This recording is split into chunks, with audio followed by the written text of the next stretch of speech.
Hey there, bestie. I'm Laura Me, your What to Read Next podcast host. Join me as we dive into exciting new reads that'll have you reaching for your TBR pile in no time. From group mysteries to spicy romances, we'll explore it all and help you find your next favorite book. So grab a cup of tea, cozy it up, and let's discover some amazing reads together.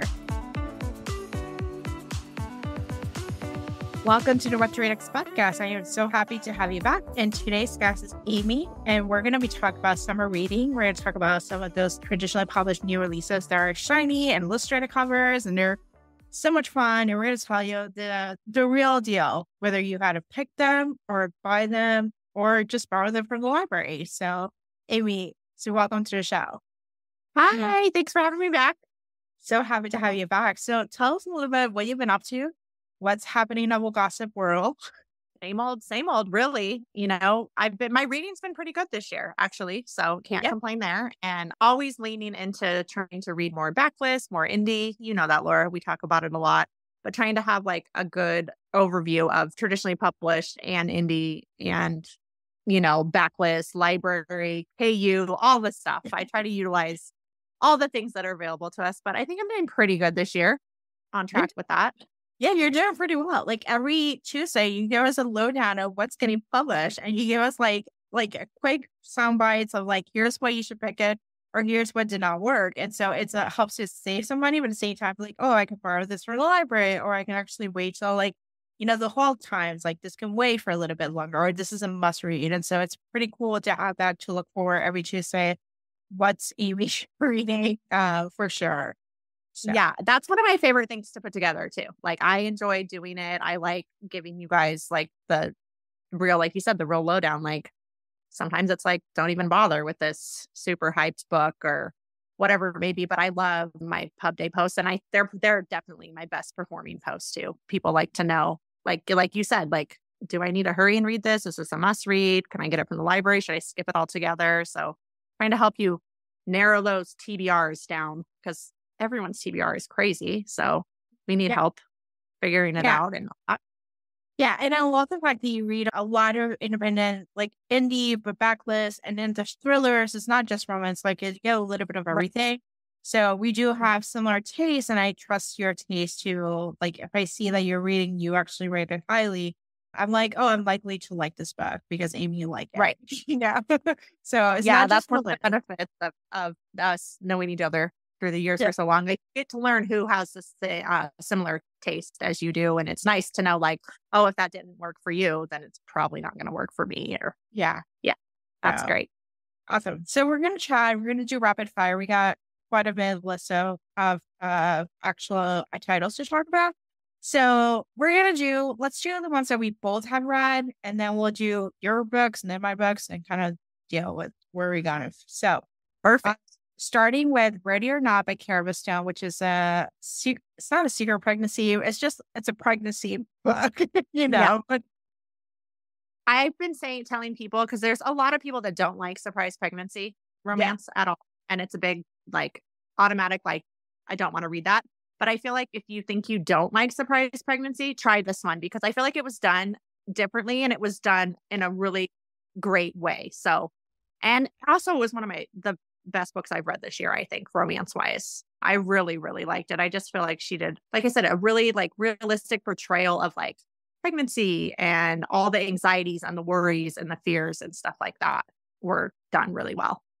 Yeah. And I found it, for me, as someone who's childless by choice, it really was not something that shocked me or something that, annoyed me. It was something that I enjoyed reading, but I also love the slow burn romance, because obviously the person that she falls in love with, this is something with Cara's books, is they're really slow burn romance, but they're done so well. Like the payoff is so worthwhile.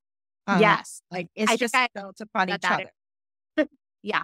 I actually talked to her briefly after I had reviewed it, and was like, it was the slowest of slow burns that I've ever read, but it was so worth it. Like and I always think I don't like a slow burn, but it's like, if it's done right, it's worthwhile. And it felt authentic to their journeys, the characters' journeys. Like the slow burn was necessary. It wouldn't have made sense for them to hook up right away. That would have been like kind of ick, Yeah. Yeah. So if you like Miranda Zapata's book, I would say Caraba Stone should be your next person to go to. Mhm. Maybe go for her traditional published books she has like 4 books out there. Still Slow Burn. I know she has a popular Audible series. Like she does release Audible books and they're Yeah. different. It's a different style. They're great too. But if you're looking for slow burn romance, her traditional published, like the print rights are the ones you want to go for. Because Yeah. they're the slowest burn. So Yeah. all right. Yes. Next one is Fangirl Down by Tessa Bailey, which is a golf romance. Who would have thought that we're like I golf? would have thought. I even told my husband, I'm like, I'm reading a golf romance because he loves golf. And he's like, really? He's like, I didn't know there was such a thing. I'm like, yes, but it was great. I liked it. It was great. I thought Tesla is a hit or miss for me, and so Okay. this was a hit. This was a hit for me. It worked. I listened to it on audio. It was available at Everin or Scrib. It was fun. It's a fun audio to listen to. So Yeah, I did audio of it too and agree. It was like an easy, light kind of listen. And the Tessa's also hit or miss for me. I really loved some of her books and some of them I just can't handle, but this one was good. There was an annoying nickname and that's a yeah, lot of people's. So I think she bypassed the nickname this time and it was really fun. yes, And isn't it Sunshine Grump too? Yeah, he's I grumpy. think She's so. He's sunshine. grumpy. So, She's sunshine. Yeah, okay. like sunshine grumpy, kind of like forced proximity. She has this caddy, and they go like do their own thing together, going around golf tours. But it wasn't, and also I didn't feel like it was too golf heavy to where I was like Yeah, bored. It yeah, was just like golf was his career, but it wasn't like annoying, like all the details about golf. So if you're like hesitant because of the golf aspect, it wasn't like too in your face. yeah. And then we Yeah. introduced a couple for the next book, which I started reading. Mhm. It's a hockey romance. The next book series, Hockey Nanny, forced proximity with a cute kid, a cute 11-year-old. So it's not like so. Hopefully, the next book in the series I started, it looks good. It has potential, and It's got again, no nicknames, which is very exciting. You must have read all the Goodreads reviews saying everyone Yes. was, if I have to hear baby girl one more time. Oh my God, I have nightmares. Yeah. All right. So the next one is How to End the Love Story by Yuling Kwong, which is high stakes. Basically, they're promo bonded and they are working together in a writer's room in Hollywood. So, what are your thoughts? That one I was prepared for because I had quite a few friends. You were one of them that had read it and just like, this is heavy. It's dark. It's emotionally complex. It's not unicorns and rainbows whatsoever. So I was definitely prepared for it. And I really did enjoy it. But it was timing for me, definitely. Because I think as someone that would maybe just go and just like grab a book off the shelf, you're like, oh, cute, pink cover. Like, but it's not. And there are moments of lightness, but it's pretty heavy all across the board, I would say. Yeah, it was heavy. It was just like, it's spicy, it's heavy, it's trauma. It's just good It's old trauma. trauma. And it's trauma. It can be trauma porn. It can be trauma bonding. It's just Mhm. trauma all along. And so if Yeah. there's certain readers who like to seek out that kind of content, and this is a book for you. If you don't seek out that content, if you don't want to hear about like things that are About heavier topics, then skip this book up. It is yeah. okay. He'll come up with a new book together. So there'll be different stakes in the next book. Yes. Yeah, there's definitely some triggers and it, like I said, it's dark and it's a lot of grief and that kind of complex grief and complicated situations and stuff like that. But I think it was worth it if you're in the right headspace or you're the right reader for it. I thought it was pretty well done. Yeah. And so moving to a more fluffier time, we're going to go to Funny Story by Emily Henry, which is, Yes. yes, they were broken up and they're swapperoo of couples. Yeah. But it's complex. It's just like Emily Henry. So she does have complex characters. They do have abandonment issues and trauma and PTSD and all those different things, but it's a little bit more fluffier. Yeah, I would say it's a little bit lighter. Yeah, definitely. Yeah. And yeah, a little bit of a ridiculous premise, but sometimes Yeah. that's okay. Like Yeah. you have to just get past the fact of like, really, they're living together. But yeah, no, I haven't read an Emily Henry book that I've disliked. Really, she seems to usually work for me. And I wouldn't say it's formulaic, but it's her style. Like it's exactly what you expect from an Emily Henry book. So if you're a fan of hers, you'll like this one, I think. Like it's slightly different setup and characters, but it has that same M. Hen feel. to it for sure. Yeah. Yeah. And now we're moving to, I don't know where they go. They go to Bali, I think it is, or some random island, Paradise Problem, which is where Yeah. Oh, yeah. there's comedians, Another one with an absolutely ridiculous premise that if you think about for 3 minutes, you'll be like, this is so dumb. But I just went with it. And I think they're so good at setting up an outrageous premise and making it kind of wacky and having fun with it. This is the ultimate like summer rom-com for sure. It really is the ultimate summer rom-com. It's like the perfect beach Like read. reading on the beach. Yeah. Perfect. Kind of. Because like you said, they're on an island and you're probably right. It probably is Bali. I don't even remember, but it's all that kind of the setting and the romance and the marriage of convenience and all that is perfect. Yeah. It was a fun one. It's a fun one. Reminded me of their older stuff because I've been hit or miss with their last few releases, but this is like on Honeymooners, like that kind of vibe for sure. Yeah. I think it's an upgrade. It's a more sexier Honeymooners. Like, yes, it's a little bit more sexier, a little more spicy, but it's just on Honeymooners and a ridiculous premise. So we got married 5 years ago for student housing, and oops, I'm going to inherit $100 million. So I need to stay there for a couple of months. Exactly. And I love their banter. I think when they're really on their game with banter, they're great. And they had great banter here. So that piece of it was back for me for sure. Awesome. All right. It's actually traditionally published. So it's well loved by Elsie Silver. It hit #1. It hit New York Times bestsellers. So even though she came from indie roots, it's considered pretty much right now the traditional published book. So Wild Love is the first one in the series. It's a small town romance, not cowboy, small town, with the ridiculous premise of a kid I just gave sperm and for $10, $100. And now I have a kid 14 years later coming at my door and saying, "You're my dad." Yes. Another ridiculous premise. I try to give them a little bit of grace because I feel like at this point, everything's been done for the most part. So it's probably very hard to come up with something totally unique.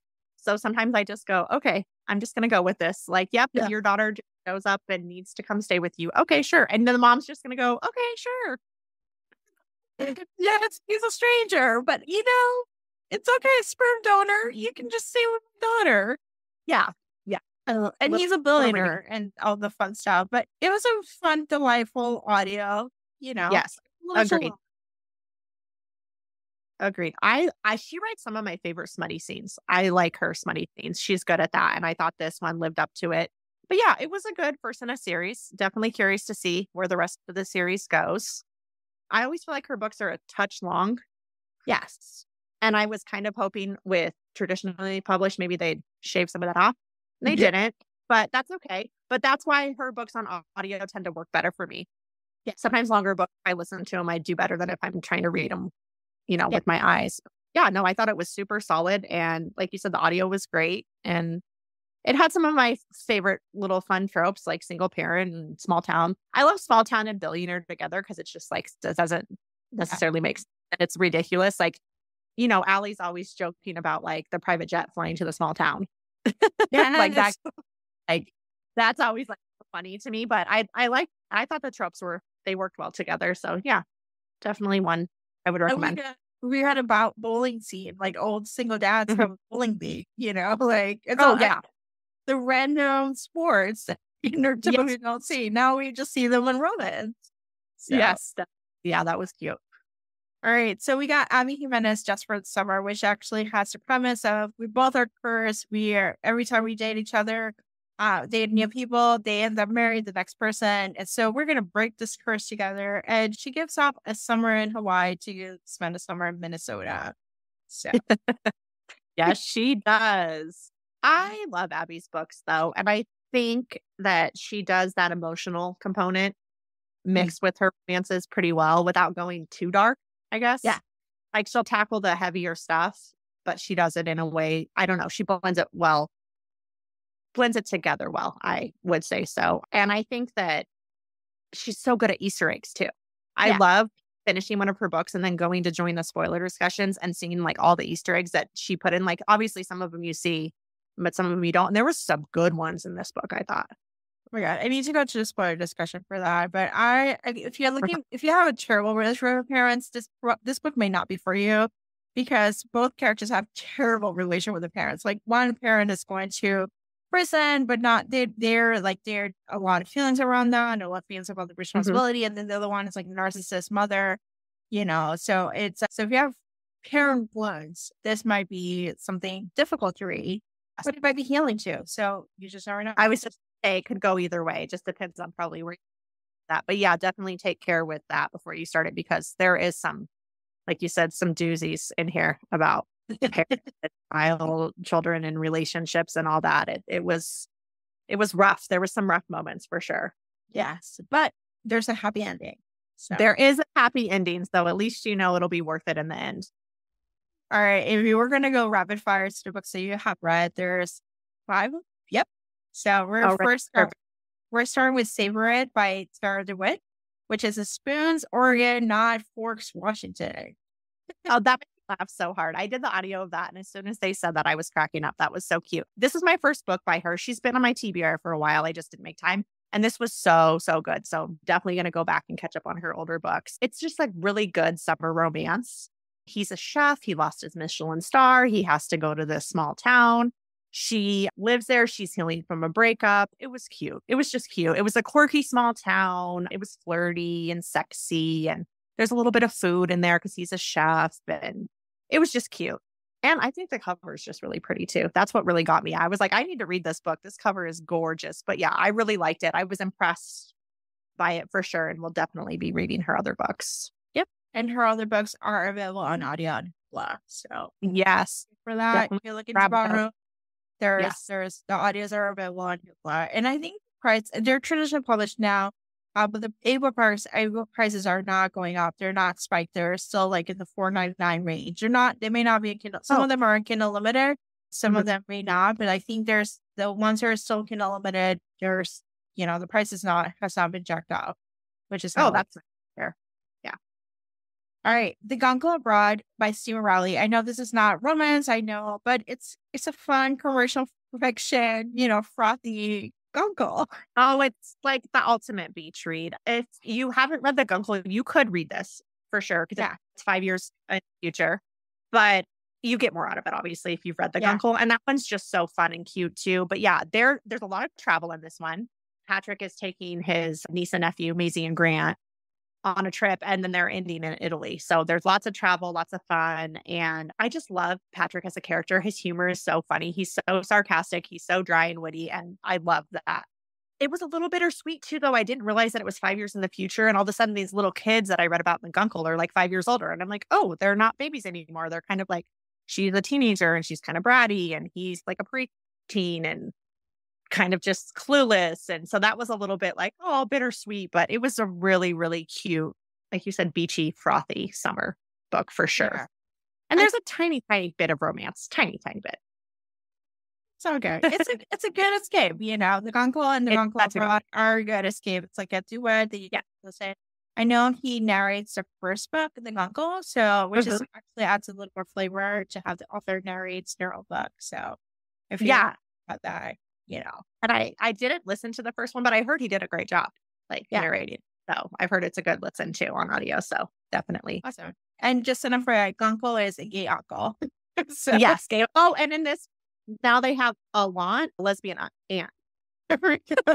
Which I thought was hilarious. I'd never heard that before. And I thought it was just so cute. And like he kind of is feuding with her because he's like, no, I'm the gay uncle. And who are you? Like now she's like very like chic, like very cool Italian.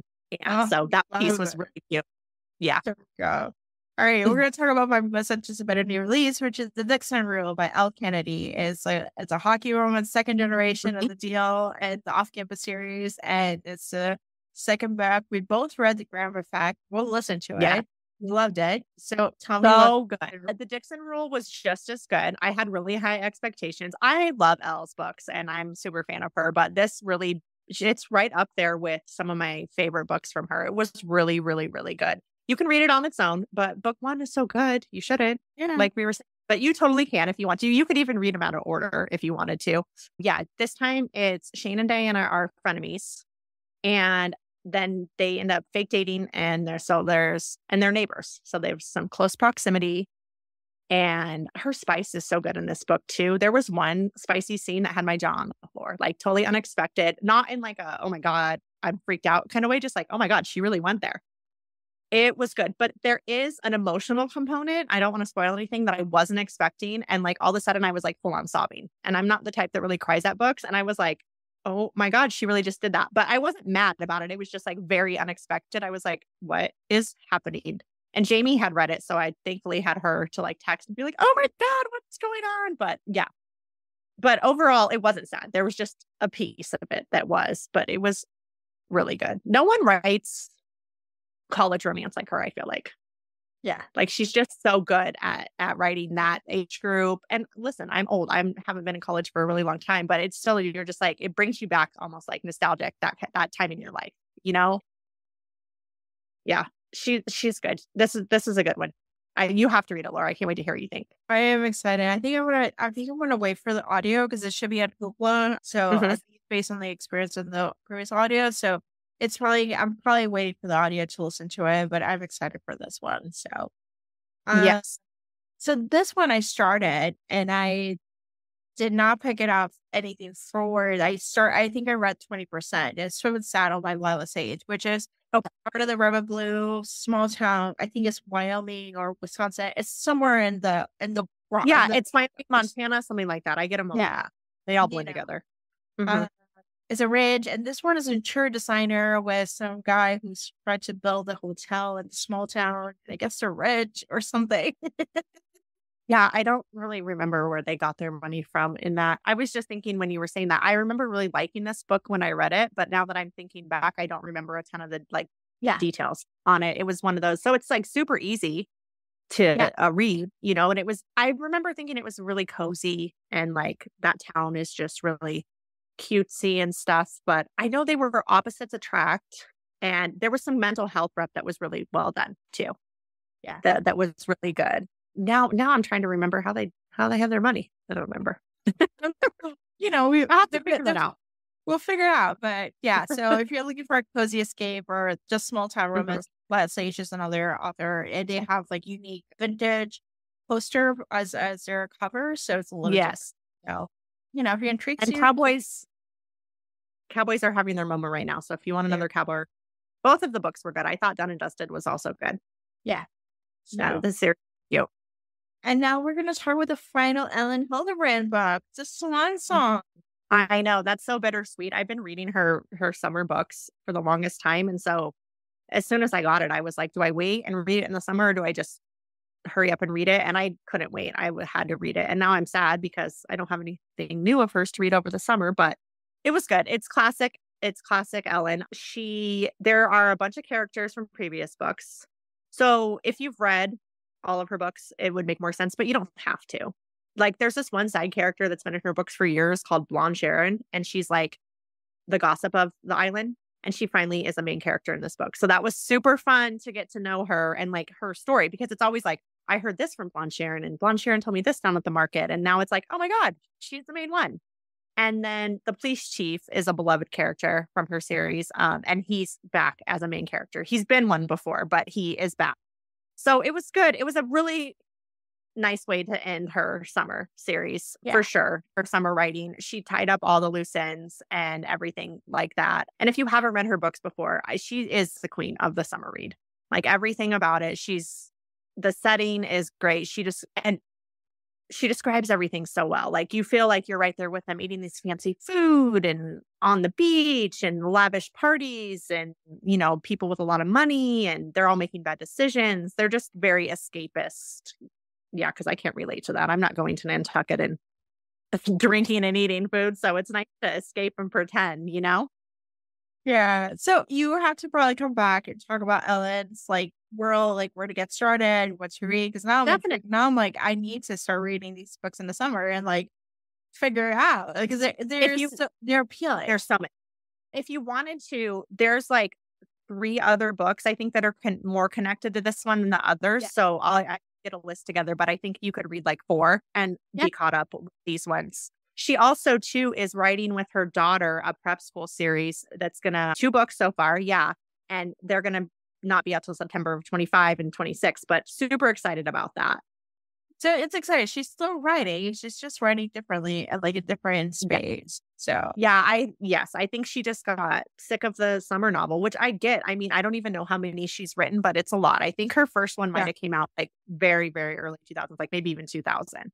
yeah. So it's a lot of books. It's definitely a lot of books, but it was really good. It was bittersweet, but good. Definitely Sure. fun. But yeah, I'll have to work on an Ellen guide or something. An old deep Yeah. dive. Like, hey, this Yeah. is where you need to go. Yeah, definitely.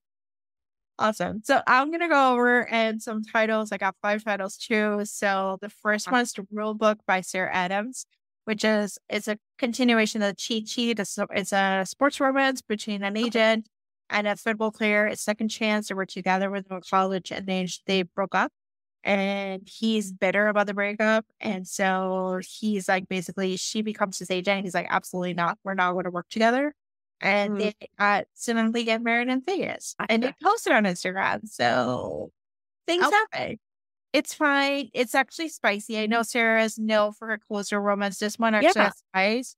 I listened to it. I missed the spice, so I don't know. But I know that there's spice because she Yeah. actually let the author know that there is actually going to be sex. And no, her editor did not make her write spice. She just wanted to write spice. It was fine. It's a fun audio. It's enjoyable. You know, like pretty easy. It's a listen to. Her books in the past have been, for me, I've read a couple of them, done audio for a couple of them. And when you said it was fine. That was kind of how I felt. Like they were cute. They were closed door. And yeah, I remember thinking like, oh, this is a fun little palate cleanser. Like, I think it's one of those books I'd pick if I really didn't know what I wanted to read. Like, okay, I'm just going to try this because I have Yeah. no idea what I'm for. Yeah. Yeah. Yeah, it's a good palate cleanser. I wouldn't like, Mhm. I'm not a diehard Sarah Adams fan. I've just got like, Right. I just like her stuff just to kind of Mhm. get between heavier stuff. It's just a good, Yeah. easy to That deal makes with. Now we're going to talk about This Summer Will Be Different by Carly Fortune, which is my favorite Carly Fortune book, which I am surprised because I want to preface. I did not like Every Summer After. I DNF'd, not because of the cheating, because that's well aware of the spoiler. yeah. It's because I just didn't care enough about these characters. But Gotcha. this one is different. So basically it's a little brother's best friend. So her Hmm. best friend and the main character they live in Toronto and they visit. The best friend's originally from Prince Edward Island, which is where Anna Okay. Green is. And so Hmm. they visited, and before her best friend wasn't around, she hooks up with this guy at the bar, and it turns out that it was the brother. And so they Uh, spent about 5 years like hooking up, like in secret, and secret. building Right. this relationship. And there's friendships, there's Prince Edward Island, there's not just your romantic relationships important, but also your friendships are important and how the Mhm. found family aspect of it. If Okay. you have read Anna Green Gables, you'll love all the Easter eggs about Prince Edward Island and all those different things. There's oysters, there's beach, there's like gardens and flowers, and it's just a nice little escape. It's a pretty good one to escape from. Sounds good. I have been hesitant on it. I have a copy of it, but I Yeah. really didn't like at the lake. Yeah. That would I like not Meet work. Me at the Lake. It's much more lighter than Meet Me at the Lake. Meet Me at the Lake Oh, was too much heavier with grief. yeah. This one has a little different grief altogether because it does have parental issues. And there's a loss, but it's not the main driver of actions. The main driver of Okay. actions is like, we're not supposed to be together. My best Yeah, friend. Right. Yeah. I do like that piece. That I like that. So that could work for me. And another one where her covers are also pretty. Yes. They're all like beachy and summer. Yeah. This one's a beachy, a beachy romance. On a lighter note, but it's still like just some heavier tones, is that Rom-Comers by Capri Center. This is a Mhm. closer romance. It's delightful. Like I listened to the audio and I got to read a little bit part of it. It's a meta about rom-com, about writing a rom-com kind of deal. This guy, she's a screenwriter, but she's been in Texas taking care of her father. There's like traumatic injury that happened. And so she gets the opportunity to write for her dream hero, Charlie something. And he is a famous screenwriter, like a pretty like famous one, but he's young. And he's been hiding writing. He has a yip, so he cannot write. But he's been tasked to write the script for a rom-com for some mistress, and it's a terrible rom-com. Like, and so she's has to co-write with him, and they're living together because there's forced proximity, and she's teaching him how to have a rom-com and obviously open his heart, and it's just delightful, and it's like a delightful Catherine Center book. This I is a would good say cover book. are always delightful for me. So I've been saving it. I have the audio. I'm going to listen to it soon, but that'd be one word I would use to describe her. Like her books are just delightful and cheery and Yeah, fun. Yeah. they're cheery, they're fun. There's nothing to, worry about it. There's some Yeah. heavy topics, but it's handling well. So we're totally cool. Adding a little bit of magical touch, we got another love story by Ashley Poston, which is, I don't know, but she's a runaway hit for me. Like, I don't see myself as a paranormal reader, but I love the way she uses magical realism in these books because I love The Dead Romantics, which is about ghosts, and then Seven Year Slip was about a time travel apartment. And this one, we moved to a magical town based on a book that the main character has read. We see the story being rewritten over and over, and we're like, how is this going to work? But God bless, actually makes us work, and it does work. She's so good at magical realism with like you said, I'm not a paranormal person. I rarely that genre.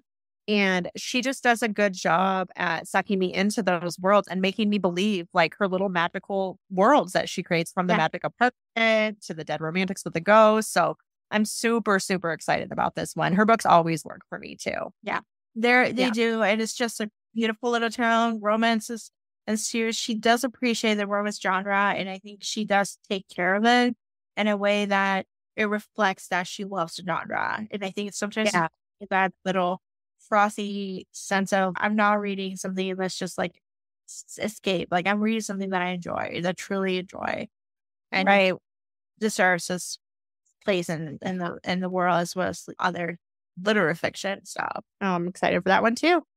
All right. So if you watched The Idea of You and read The Idea of You, which is like, it's a loosely based Harry Styles fan fiction. It's not Harry Styles fan fiction. We know Robin Lee has stated that she based it upon many other boy banders of her time. But, it's the idea of like, so we got Under Your Spell by Thorwood, which is a grown-up Harry Styles and a daughter of an aging rock star. This is a British chick lit. I don't remember if there's spice, so don't put me in the spice, because I actually do skip it most of the time. But it's set in Scotland in this house where she's supposed to babysit him while he writes an album. And what's unique about her is that her dad was a rock star, and he impregnated 3 women at the same time, the wife and 2 other mistresses. And so they left him. It was very public because he's a public rock star. They all left him, and they live in their own. They took his money and made a villa of the village of the 3 women. And so the three girls grew up as sisters, and they all they all have different moms, or they all have the same dad, and they all have different issues. But it's like you see the sister story. I love that. That's so dramatic, but I love that they have their own little commune. Like, we don't need him. We don't need that. We're together, and all of us strong women are going to raise our daughters as sisters. That is amazing. This one sounds good. I haven't heard of it either. It's so good. And they're all famous on their own right because their daughters, it was a big scandal. Paparazzi has been following them. They all have different stories. One is an executive, like a big executive studio. The other one's an artist. She's like a singer, like Coachella. The moms, one is a lawyer. The other one is they all have their own personality, and it works. Like, the main character doesn't want to date a rock star because of her dad. She has daddy issues, obviously. And so she ends up being with this guy who's like a grown-up Harry Styles. She has very big ideas of what he's supposed to be, and he tells him no, it's not that way. It's delightful. It's such a good book. I see this is a hidden gem that I think this is a video author. And I would encourage you, if you're a little bit of a rock star, if you like chick lit from the 2000s, and you like British, this is a book for you. You are speaking my language. I love British chick lit in the early 2000s. That was my favorite thing. Yes. So yes. awesome. So those are the books for the summer, and we'll hopefully Amy, you might come back later on the summer to talk about like what's later that's coming up. But this was exciting. This was helpful, hopefully, for listeners to figure out what to pick, what to skip, what to go for. There are so many books coming out, specifically May and June, July too. But like, I look at my calendar and I'm like, oh my gosh, this is crazy. It is crazy. So there's a lot to wade through. Like you said, hopefully we can be helpful on what to prioritize because there is a lot of. It is. So, Amy, tell us where you can find you online. You can find me on Instagram at Novel Gossip or novelgossip.com. Awesome. Thank you, Amy, for being on the show. Thank you for having me. Thanks for joining me on this episode of the What to Read Next podcast. If you enjoy our bookish conversations and want more recommendations, don't forget to subscribe so you never miss an episode. Also, head on over to the What to Read Next blog for a list of books mentioned in today's show. Happy reading.